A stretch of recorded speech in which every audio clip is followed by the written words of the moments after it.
what has been the biggest impact change in your life learning about your human design? And this right here, the emotional authority, I think is probably strategy and authority, but probably been one of the biggest changes for me is knowing that I don't have to make decisions quickly or act quickly on those hits that I get. And it's saved me some money, that's for sure.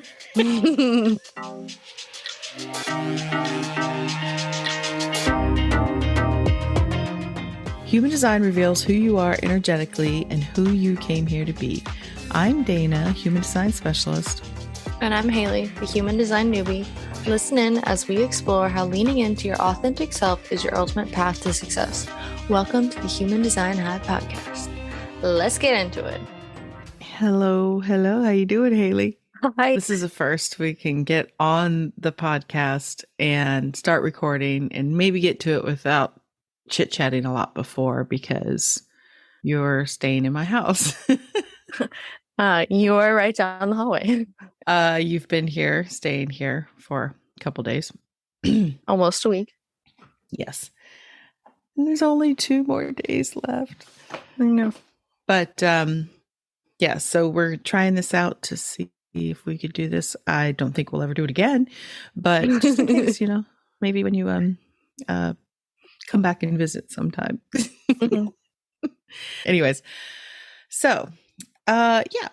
So today I thought we would kind of dig a little deeper into one type of authority, which would be emotional authority. Because I don't remember if it was on the last episode or one prior that we kind of I think it was the last one. It was on the myth busting ones.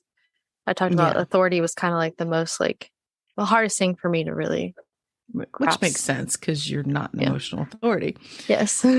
And so I thought we could kind of break it down a little bit more because even people who have emotional authority, especially when you're first learning about it, can be somewhat confusing.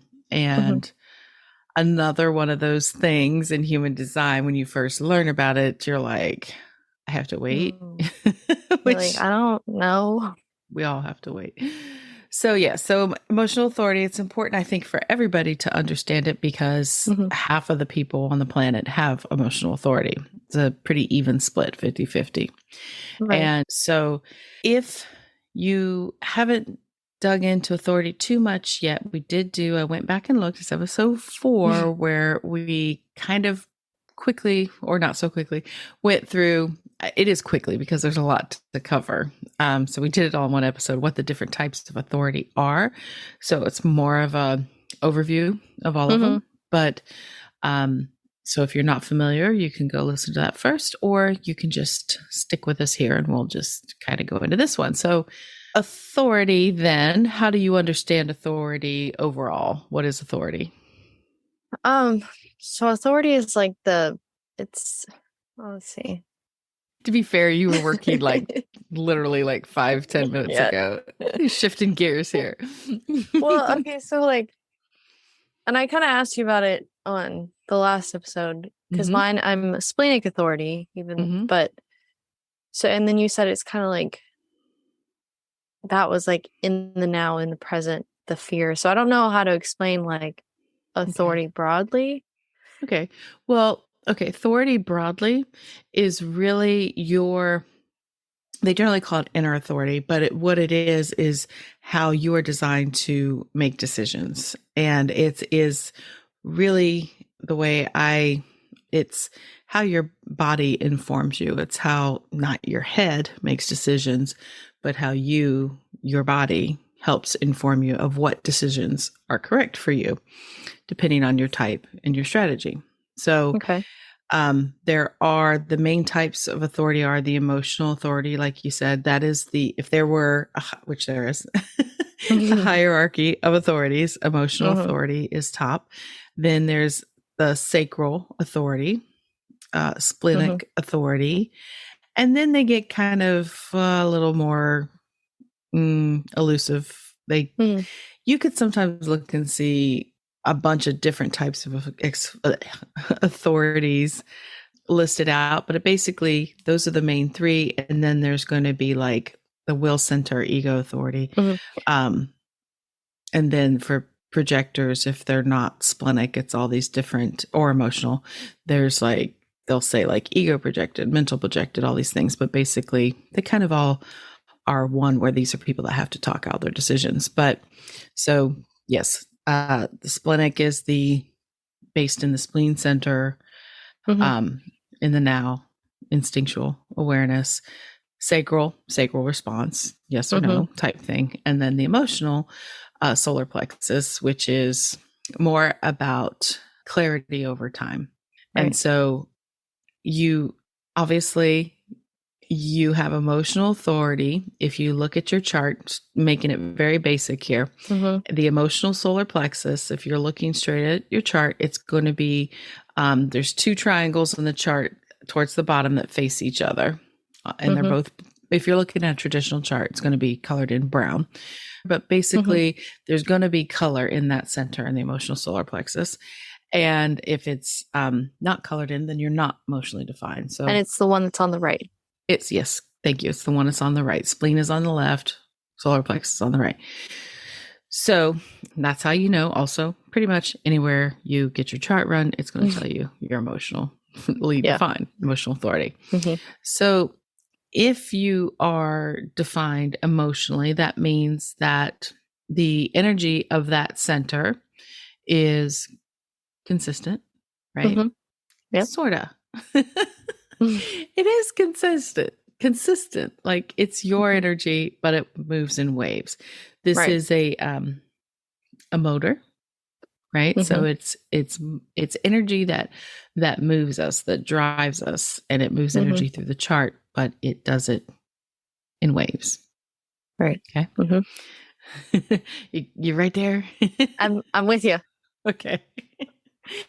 So people with emotional authority, emotional energy can be, people with big emotions. They're not like overly dramatic or anything, but these are people that are comfortable with their emotions. So like you're being emotionally undefined.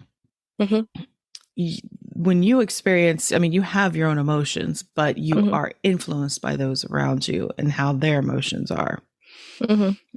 And so it can sometimes feel bigger to you, and it can maybe feel uncomfortable. I don't know. It depends on who you're around. Now, luckily for you, your husband is not emotionally defined either. So it can be kind of neutral. Do you notice a difference when so in this household, I believe myself, your father, Lakeland, Ian are all emotionally defined. I don't know if I really notice or pay attention so much. And like, well, you're probably so used to it around us because this is the environment. And I don't know. I don't know who else that I interact with is emotionally defined. Well, I will say this, and I was thinking about this as I was contemplating this episode, because people who have emotional authority have the responsibility of setting the tone in the room as well, because chances are 50-50, the people around you may or not be defined. And when I think about you growing up as an emotionally undefined person in a house of emotionally defined people, it could have been a different experience if I actually spent a lot of work trying to manage my emotions through all my work, because all of my inner work, because without knowing all this stuff about human design, just learning that you're the only thing you can change in your environment. And so I just became really cognizant of the fact that my kids were going to be watching me as the adult in their life. And if I was a freaking mess, it's not going to help them. Right. So I tried really hard to be less messy. Well, I never perceived you as messy. So yeah, well, maybe a little dusty, but not messy. I just saw the chair that you're using when we moved it. It's behind a door, and I was just walking back through the door, and oh my gosh, that's a big old fur ball right there. Big old Sadie hair. Yeah, I thought, we shut that door all the time when I see it. It's because that chair is usually in front of it. And I thought, oh God, I hope Preston doesn't walk through here and be like, God, these people need to clean up. So I'm normal like everybody else. I have dust bunnies hiding behind every door, but maybe that's normal. Anyways, okay, so yes, so the emotionally defined person sets the tone in the room. There's a lot of responsibility there too. It doesn't mean that you need to like throttle your emotions or not be true to yourself and feel your emotions, but just be aware of the emotional impact you have in the room. And so, as an emotionally defined person, you're always going to be at some point on your emotional wave, because this energy moves in waves, and there's different types of waves that are operating. That is good. You remember there are the different types of waves, and we are going to talk about those and what they represent. But the most important thing for emotionally defined people to understand, and I think it's kind of a relief when people come to human design and they finally understand their emotional, whether they're defined or undefined, because emotionally defined people, it can be rather illuminating because of, one, you may have noticed that you had these cycles or these unexplained moods or whatever, and to realize that it's just an actual mechanical function of your energy, and how it moves can be quite freeing. You can relax into it a little bit more. And also the component of knowing that you're not somebody who's designed to make decisions really quickly. Big decisions, life decisions, that's also a relief, because there is such pressure to make decisive action, take decisive action. You're supposed to be decisive. That's just, there's really not anybody not many of people that are supposed to just actually know everything to every decision, big or small, right in the moment. There's going to be some level of time that people need to take. But so, because there's different types of decisions to make and the importance of decisions. And so it's a, many layers here. And so when you have an emotional wave, the important thing to know is that there's always going to be a low end and a high end and somewhere in between. And like you said, there's going to be different types of waves. So that high could be, very high or very low, or just kind of mildly undulating. But really, with emotional authority, where you're trying to get to is the middle point of finding the neutral place. But you've got to get comfortable, or at least aware of the wave in the first place, before you can really start actively working with it. And the low end of the wave is a time that is associated with melancholy. Remember, we were talking about that, which is, it's kind of a sadness, but it's just kind of it's just Eeyore. Yeah, it's a retreat. It's a time to, spend alone, to be with yourself, your own thoughts or whatever. And it really is a time that you just feel like, in my experience, it is, and it'll depend on what kind of wave you have, but a little more retreating and just kind of wanting to not be around people and reflective. But they say that where that melancholy is, they say that it's a time of creativity as well, that a lot of beautiful things can be created in that melancholic state, because it is a time when you can only be by yourself. You feel like expressing something maybe, but it's through writing or through creative endeavors, let's say writing, singing, whatever. But anyway, so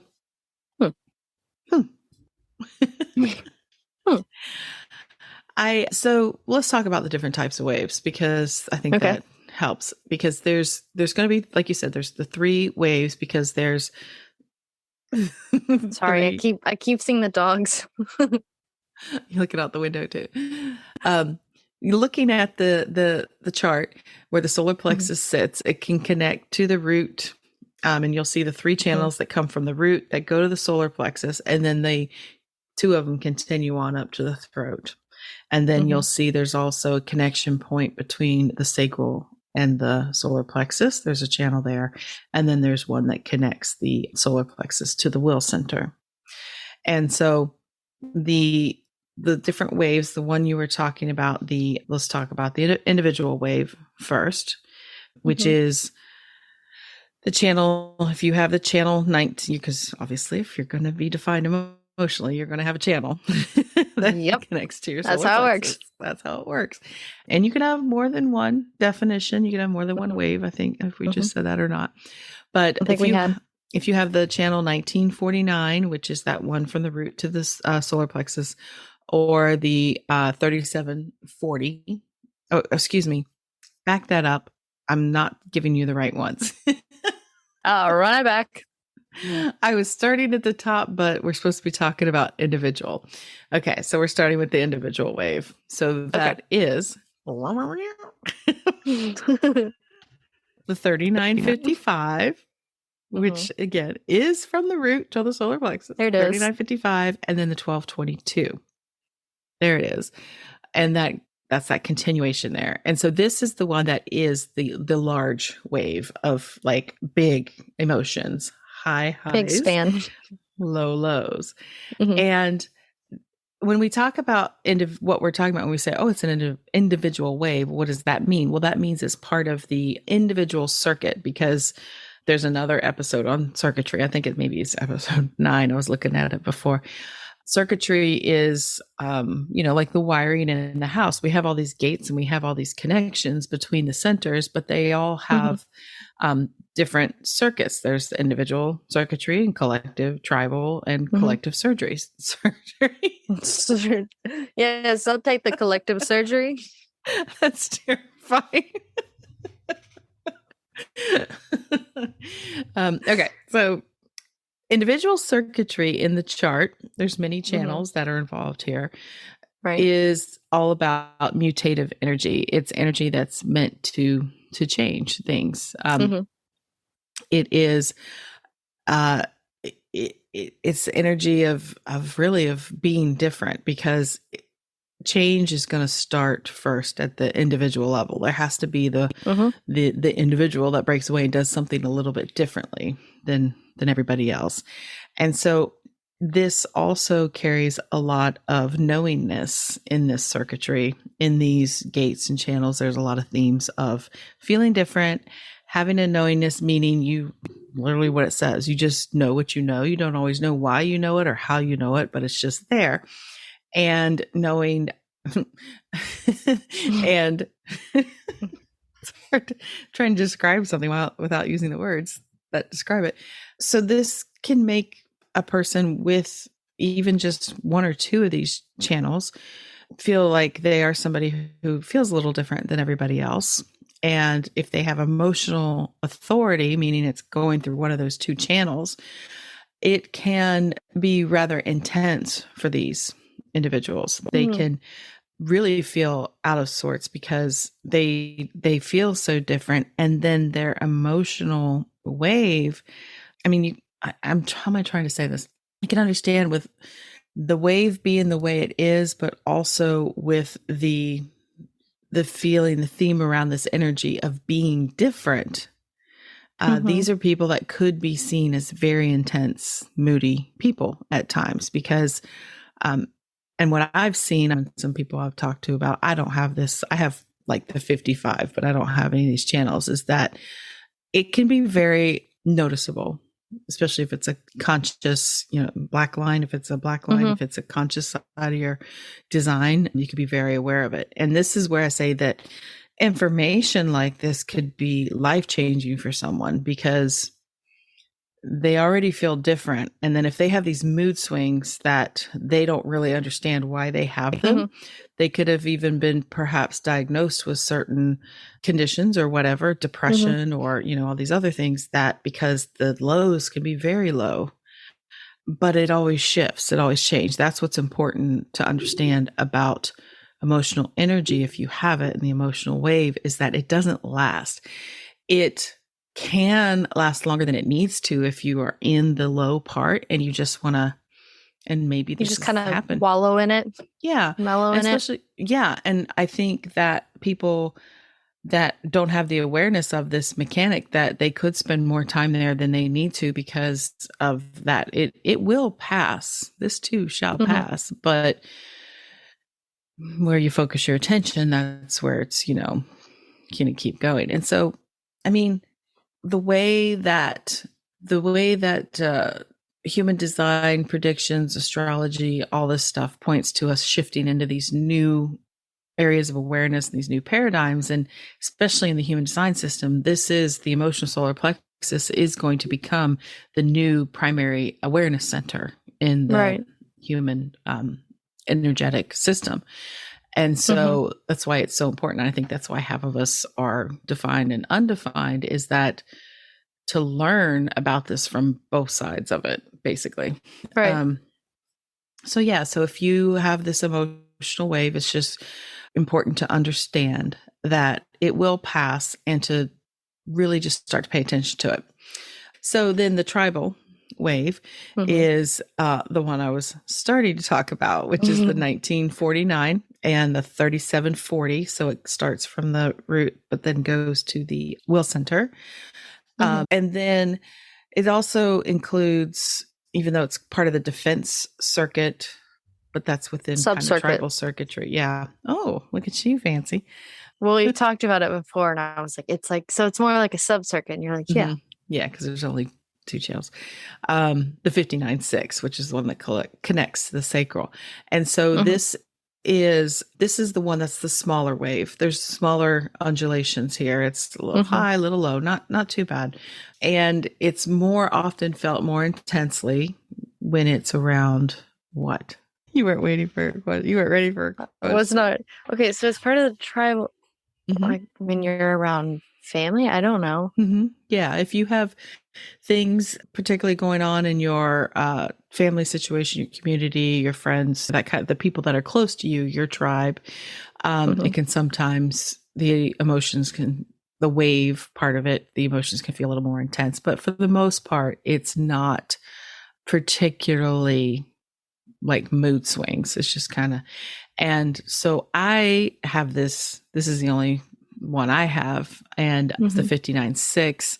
Like you said, you wouldn't say I was particularly emotional person. I mean, I am. Everybody's emotional, but mood swings, no, I wouldn't say for sure that. No. But yeah, it can be affected and felt more intensely. And it's the energy around business, community, family, tribe, resources, things that are there to help keep your family going and your tribe going. And okay, so then the collective wave is the 4130 from the root to the solar plexus, and then the 3635 going up to the throat.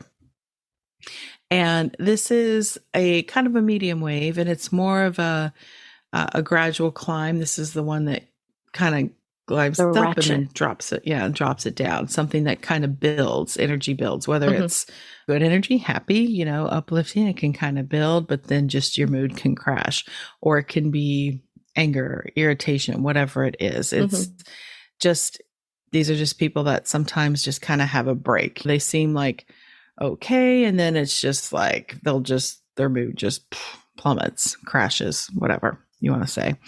And this circuitry, the collective circuitry, it's obviously more about the whole and the systems and everybody, right? And on that side of the body graph, the collective circuit is part of the sensing circuit, meaning it's more right-brained thinking. It's more, the other side would be the circuit, understanding. This one's the sensing. And that being said, this is a more, the energy here is a more sensual and embodied kind of energy. So it's very much felt more in the body, the way it moves. And so that's just something to note there. Again, this is, shit, I just lost my train of thought. So that's just something to be aware of.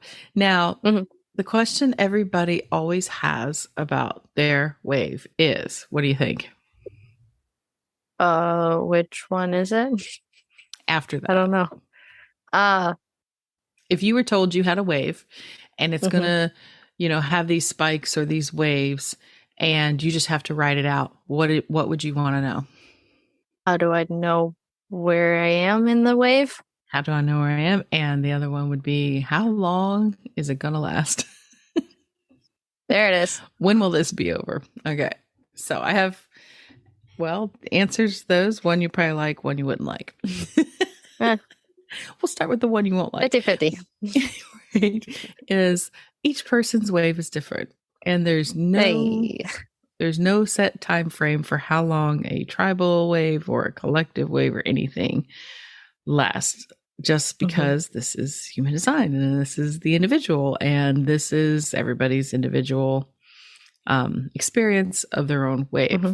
However, how do you know where you are in your wave? Well, good thing to do then is to start tracking your mood, basically. So Mm-hmm. if you haven't done it already, some people could already have somewhat of an understanding of their emotional cycles, Mm-hmm. especially maybe if they do have that emotion or individual wave of the high highs and low lows. They may Mm-hmm. have already noticed that certain times of the month or the year or day even feels different, because it can It be is so different. yeah, it can be a matter of hours, days, weeks. Usually there, I can't even say usually, there is no usually. Mm-hmm. And so it's really just to, if you want to start plotting it out, is just give yourself a rating system of, 1 to 10, 1 to 5, whatever in the intensity. And then throughout your day, just check in with yourself. You might notice that your mood doesn't fluctuate a lot during the day. So you could probably be someone that could just reflect throughout your week to see Mm-hmm. when you're feeling more up and when you're feeling more down.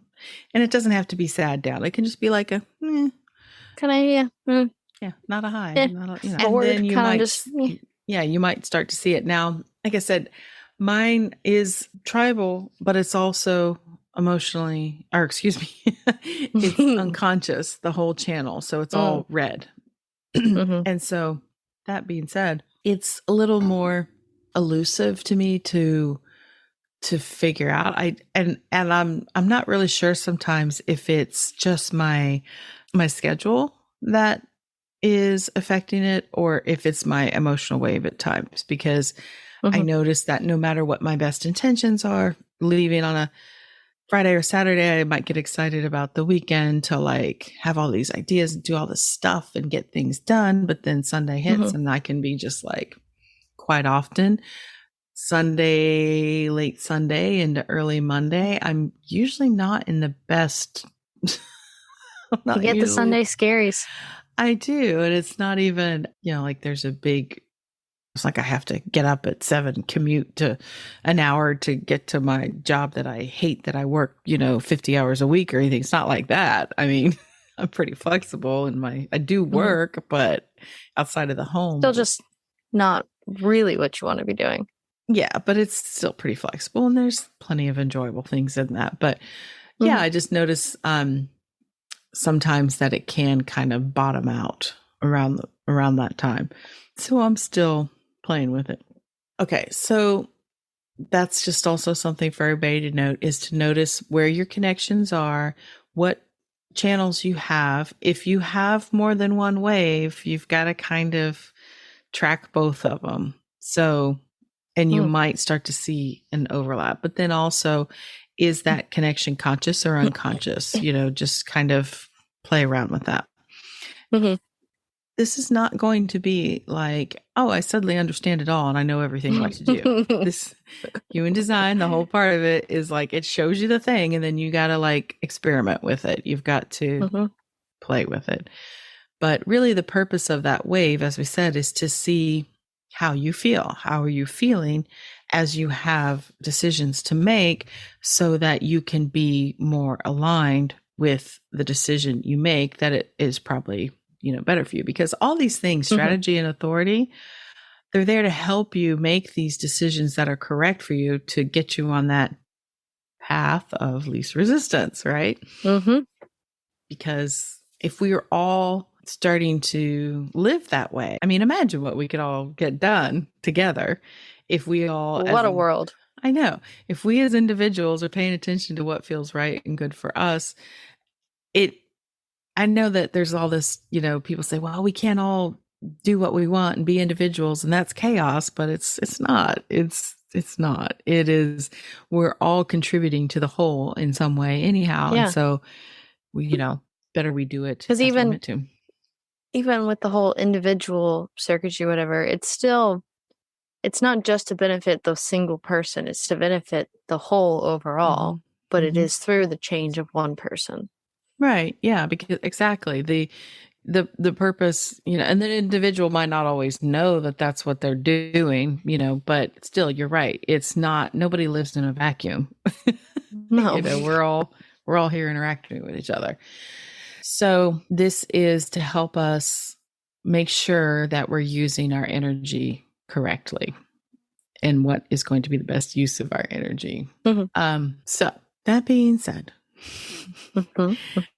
I hope I'm not forgetting something I was going to say here. So, but I'm going to go with it. And if I circle back, we'll know it's because I forgot. So that being said, even if you have an emotional authority, different types are going to experience it in different ways. So emotion, right. Except for, what is the one type that cannot have emotional authority? The reflector, because they have no centers. Defined. Yes. Correct. Are you sure? I'm going to put a little gold star on the screen for you. Yes. Yes, that's correct. So let me see how to say this. So depending on your type, you're going to have a strategy, right? So your strategy is never going to change, even if you have emotional authority. So if you are a generator, your sacral type, your strategy is to respond, wait to respond. You still have to do that even if you have emotional authority. Right.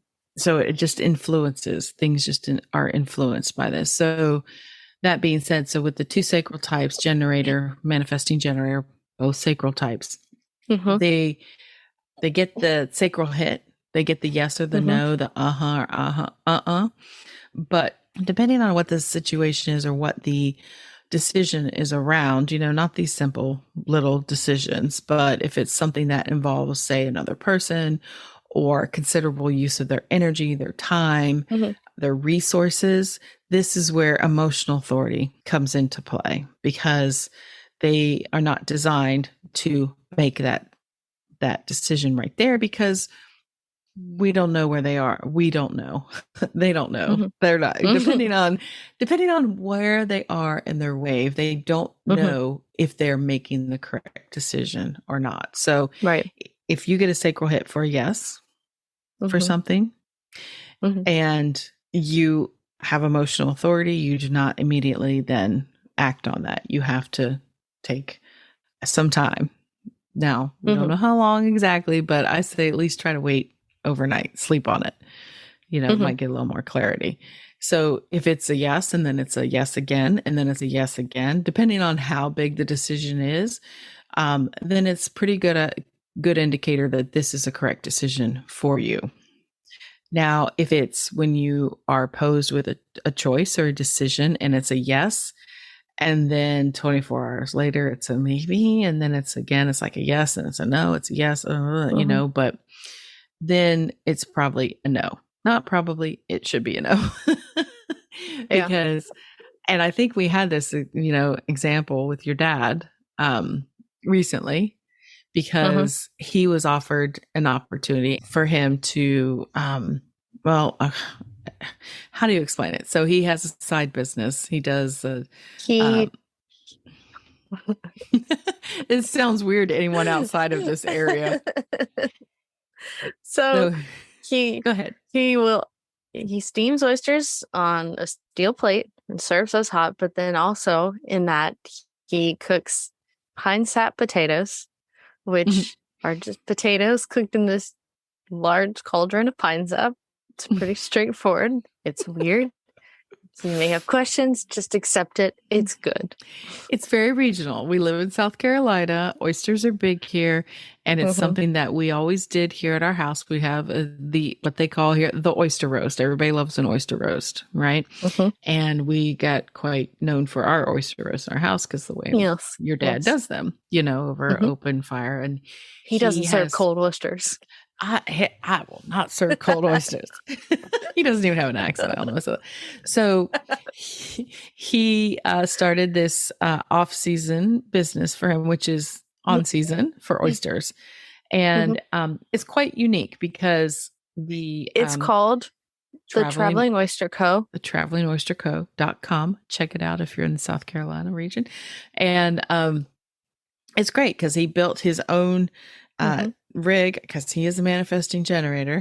He's got a lot of creative energy and Yes. he had many mistakes. He's had many Mm-hmm. successes. He's always trying stuff, that's for sure. Yep. But anyways, so he was invited by the local university here to participate in one of their lifelong learning programs Mm-hmm. to demonstrate for people the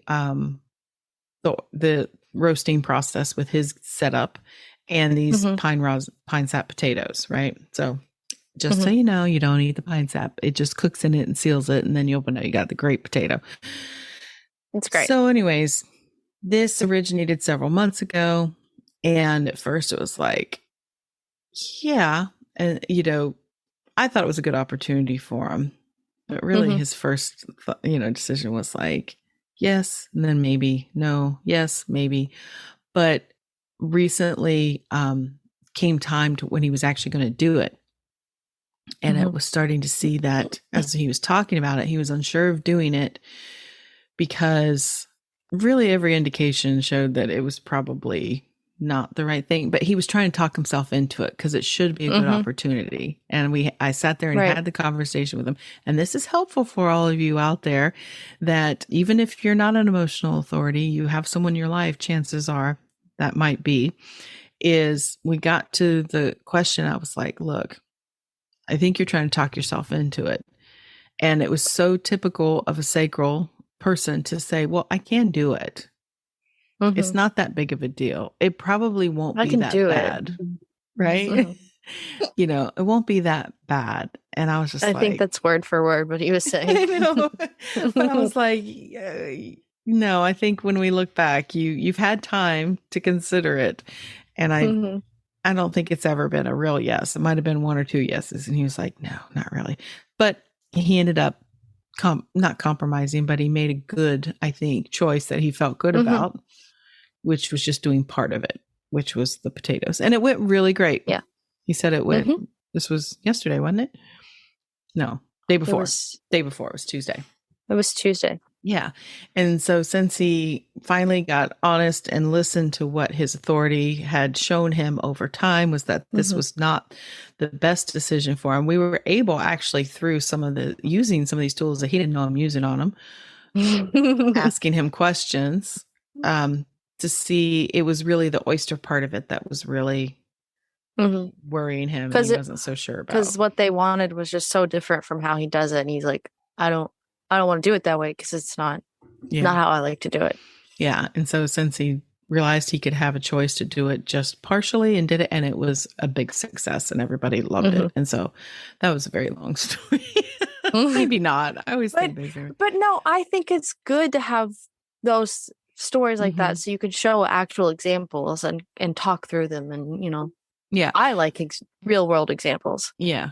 Well, like I said, with that sacral hit, yes and no, sometimes I think it's important to ask those questions to nuance it out because it was a bigger, there was a lot of parts to it. It wasn't just one thing he was being asked to do, Right. And so we had to get to the point of which part of it doesn't feel right because some did and some didn't. So that's also another point to have with the emotional authority over time. If there is, some back and forth, maybe you can with some yes or no questions, see if it is just a partial or if it's a Yes. Suss out what it is. Yeah. Suss it out. Suss it out.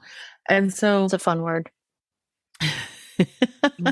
But say in another example where it's not so much just pieces and parts, like say you were somebody was invited to same kind of thing, maybe be a guest on a podcast or be on a webinar or whatever, so maybe the initial was like yes, because what you're being asked to do is speak about something you really like, say human design or health and fitness or photography, whatever it is, and you're excited to talk about it.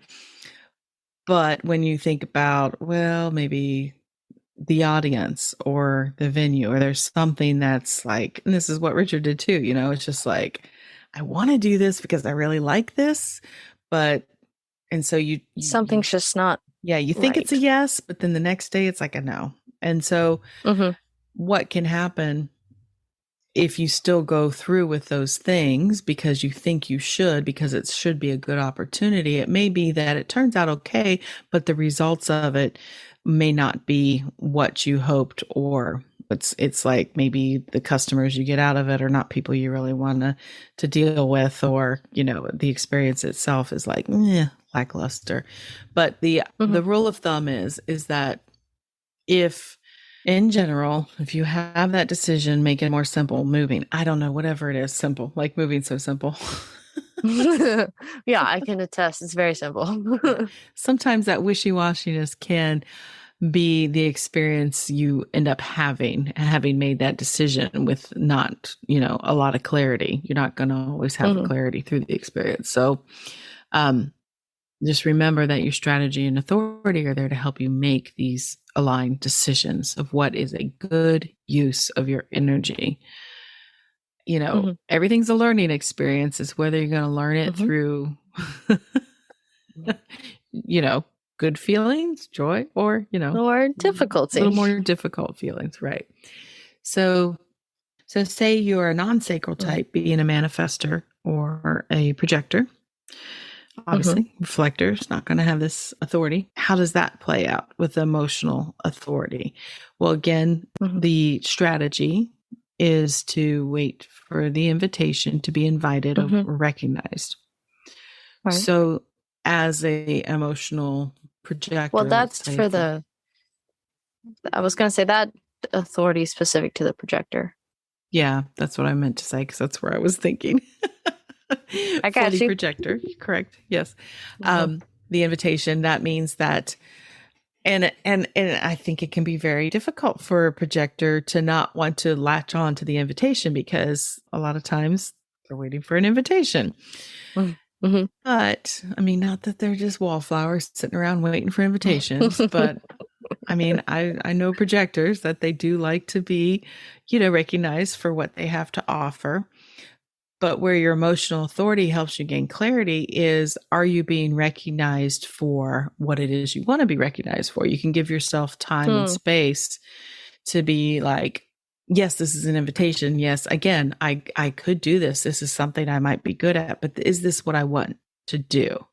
And it's the same thing. Your answer, even though you don't have that sacral authority, your answer over time, be it at least sleeping on it or whatever, kind of has to stay in that, yes, this is a good feeling for me. Because let's be honest, depending on your emotional wave, the point is if you are presented with opportunities or decisions, if you're on the high end of your wave, you might agree to things that may not be right for you. Right. And it just, you're like feeling good that day. You're like, woohoo, I can do this. This is exciting. And then you find out a couple days later that this is not as exciting as you thought. And maybe, and especially if you're a projector, you might realize, I can't do that. I don't have the energy for that. I don't want to do that. Because you could, since you have a splenic authority, you could also have emotional authority. There could be times in the moment that your spleen would lead you to like, yes, this feels like a good decision for me. And if you are emotional, even if you have the spleen definition there, you need to wait and give it some time. Because I think like a friend of mine, I know a friend of mine, emotional, authority projector, Mm-hmm. Mm-hmm. was presented with an invitation for a work opportunity. And it was exciting because she needed to work, right? It was like, oh, somebody's Mm-hmm. inviting me into something. This ought to be something I should do because I am receiving an invitation. Right. However, she did not answer right away, thankfully, because as she gained clarity over the next couple of days, she realized this is not the work she wanted to do anymore. She Mm. didn't want to be invited into that work. There's also been people, she is excited about an invitation, but there's certain people that, given herself enough time, realize maybe this isn't the person I Not need to right. work with. Yeah, it really Mm-hmm. does help save you. It really can be a gift. Same for, and I think probably the emotional authority is most maybe tricky for the manifester. The manifester is, they are the type that can get into action. And Mm-hmm. everybody thinks, and I think we did talk about this on the myth busting one, that the manifester can get into action, but if they are emotional, they really shouldn't rush getting into action. They have to Mm-hmm. still pay attention to their wave, be aware of where they are in the wave, really to know when the right time is then to implement that Mm-hmm. idea, to get into action. Right. And then what do they do before they get into action? They have to inform. That's correct. Get another gold star. So good at this. I live for recognition.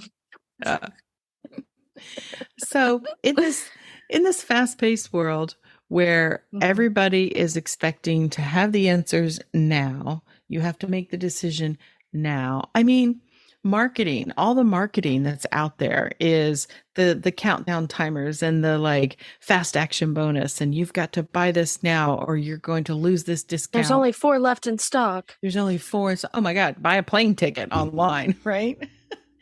Try to get a hotel room. Ooh, 14 people are looking at this offer. Oh my God, the pressure, Have and you been on the websites where it's like it'll pop up at the bottom, be like, so and so bought this in South Carolina or so and so bought this in Virginia? It's like, damn, I don't need to know that. Don't mm-hmm. pressure me that way. Such marketing tactics trying to get you to make decisions quickly because, a lot of those decisions are and emotional decisions, even if you're not emotionally defined, they are decisions that are based on how you're feeling about things. And I think Mm-hmm. that's emotional authority here is here to make us wise about using the power of our emotions to create and to really be creating things we want to create, doing things we want to do, living lives we want to live, and showing us that we have the power to do that. But we have to, this is like learning about authority and experimenting with authority is like kind of like training wheels on your whole uh, energetic being. Really, the whole type strategy Mm-hmm. authority is if you have to, when you first learn to ride a bike, you Mm-hmm. have to learn, okay, drive a car, put my hand here, put my hand here, all the Mm-hmm. little places it's got to go. You've got to do a little mental checklist. Okay, so I can operate the vehicle correctly. And that's really what learning about type strategy and authority is about, is learning how to operate the vehicle correctly so that as time goes on and you run the experiments, you won't have to necessarily do these checklists. Oh, am I responding? Ooh, did I do this? Ooh, is this Mm-hmm. correct? It will become more I natural. mean, when I first learned how to drive, I had to remember which way to turn the turn signal to indicate which way I was turning, but now it's Mm-hmm. just automatic. I don't have to Mm-hmm. think about it I because it's mean, just, I'm used to it. I know it now. it's crazy the things that we can do on autopilot once we learn how to operate it, how to use it. And that's what us breaking this down is to really nuance it at first, really feel into it and pick it apart. I get, it can seem a little clunky, but there is a purpose here, is to get it to where it is automatic and you can Mm-hmm. realize that. Because now, I mean, my biggest thing, somebody posted in a Facebook group the other day, another human design reader who was going to be given a talk, and she was asking about people with emotional authority because she didn't have it. Or no, it wasn't about that. Sorry. It was what was she was asking what has been the biggest impact change in your life learning about your human design. Mm. And this right here, the emotional authority, I think is probably strategy and authority, but probably been one of the biggest changes for me is knowing that I don't have to make decisions quickly or act quickly on those hits that I get. And right. it's saved me some money, that's for sure. A total shiny object FOMO all the time. You know, it's like I was victim of all those, not victim, I was affected by all those. You need to make a decision By now. I mean, the whole like, it's got to be a whole body. If it's a whole body, yes, or if it's a fuck yeah, then you need to do it now. You see a lot of that. These people, Instagrammers, whatever, you know, that you need to just, influencers. yeah, like that's the final authority for you. It's not. It's not. It's partial. I mean, it could be if you're not emotionally defined, but still, you know, follow your strategy, follow your authority. So if you have an emotional authority and you're whatever type you are, best thing you can do when you're presented with decisions or opportunities is, you know, if it involves someone asking you, can you do this? Will you do this? Do you want to do this? That's a really good idea, or thank you for thinking of me, or sounds like a great opportunity. Can I get back to you? When do you need to have a decision from me? And people will respond. They'll be like, okay, that's fine. Most part, if they're an unreasonable marketer that's just looking for your money. Hello, kitty cat. Kitty cat's coming up in the screen. You know, then obviously if they're trying to pressure you, then that's not right for you anyhow. It's probably not good. Yeah. But they say also that your emotional authority, when you say to someone, that's a great idea, or it's a great opportunity, can I think about it? When can I get back to you? Makes them want you even more. If it's an opportunity, like you're not going to miss out because it actually makes you more attractive to not like jump at something. That's something they say in job interviews is like, if you get offered a position in the interview, you should never accept it. Yeah. And so even though it's the functioning here of this, say, can I have a moment, is not to manipulate, it really is to gain clarity, but it can, you know, don't worry about missing out on opportunities. Like I said, and if they say no, then it's not the right opportunity. If you're emotionally defined and they say no, you can't wait, it's not the right opportunity for you anyhow. Yeah. So I think I mostly covered what I wanted to cover there because I try to have a few notes and all my notes might be covered, but things come up and I'll probably think of 14 things later on that I wanted to say and I'll be like, oh, I should have said that too. But, you know, I've got to trust that in this moment, what needed to come out came out. Do you have any questions about emotional authority, being undefined emotionally? None that I can think of right now, but I do feel like I understand emotional authority a little bit better. Yeah. Yeah. The main point is, you know, no truth in the now, clarity over time. And there's something I just thought of that is important. So when you start tracking that wave and you understand that you have emotional wave, I guarantee you it becomes easier to ride the wave just knowing you have the wave. Because now sometimes, because what emotional wave feels, or what the emotional wave, the mood, whatever it feels like, how to explain it to someone who's undefined, is that you can literally just wake up in the morning and feel really blue without any external circumstances. There's no reasoning to it. Or you just feel really good mood and there's just no like, nothing puts you in a good mood. It's just your own mood, right? Whereas from my understanding, emotionally undefined, it can change based on wherever you are, whatever environment you are, depending on who's in that environment. You know, say you could walk into a room and you could have been in a good mood, and then you could walk into the room and feel the emotional energy in the room is not good. And where I could, as an emotional authority, I do this at work all the time. I can walk in the room and you're not gonna bring me down. I can maintain my whereas it might be more difficult if you're emotionally undefined. But it has Mm-hmm. really helped me to understand that if I'm feeling low, I don't have to look for reasons necessarily as to why I'm feeling low, right? And Mm-hmm. that helps. Or pile on reasons Mhm. for feeling low. Yeah. And know that it will change, like we were saying earlier. It will pass. And now that I know that, I can focus more on the time when I know it will pass. I can focus on, okay, I'm in this kind of blah feeling right now. This means I don't have to fight it.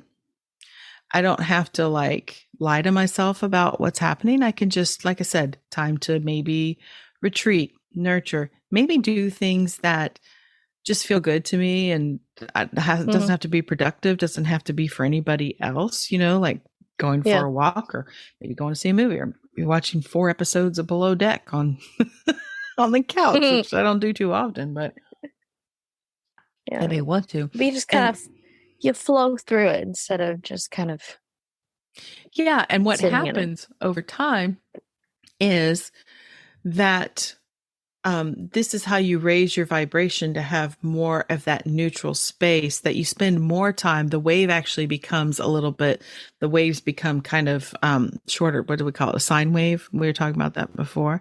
It's like Sure. the time between the highs and the lows, like you can spend less time in the lows. And so it just, you kind of even out more. And I have seen it for sure in myself and in others that Mm-hmm. I've watched over time, that when they become aware of their emotional wave, they don't spend as much time beating themselves up, feeling really down, all that other stuff, because they know it's going to pass and they can Mm-hmm. just kind of ease into it. Like you said, just go with the flow. And so I'm Mm-hmm. glad I remembered that point because I think it's an important one, because that's the idea, is over time of generally raising that vibrational energy to a higher place. Mm-hmm. Raising your Because baseline. that's what the phrase I'm looking for. Raising the baseline. Thank you. That's why I'm here. Oh, that's what I've been looking for all that time. It's so true. Okay, well, we'll just kind of leave it there because I could keep going Yeah. on and on about emotional energy, but I think we made our point for today. Mm-hmm. So hopefully you found that helpful. And if you're someone who would like further clarification on your own particular wave or how it works in your chart, because, there's lots of different Combinations, combinations. What am I trying to think? Things that, iterations. yeah, well, like I say, the iterations. Well, in order to teach about human design and the chart, you do kind of have to piece it apart into little parts, like Mm-hmm. this is the center and this is the type and this is the channel. But to get a full understanding of your own design, you have to kind of bring it all back together. And that's where it helps to have somebody do a reading for you, walk you Mm-hmm. through it, that kind of thing. So obviously you can do that with me. I would love to work with anybody that feels so inclined if they want a little more help walking through their design, and especially how to start working with their authority. So Mm-hmm. Mm-hmm. all the information you need to get a hold of me is in the show notes or on my website, humandesignhive.com. And yeah, so we're going to just end it there. So Haley, Yeah. I will see you in the kitchen as we start to make dinner. We gotta go make au gratin potatoes. We are making au gratin potatoes. We are. We're going to have a good Yes. night. Okay. All right. So I'll see you in a minute. Everybody else out there, we'll catch you in the next episode. Bye. Bye.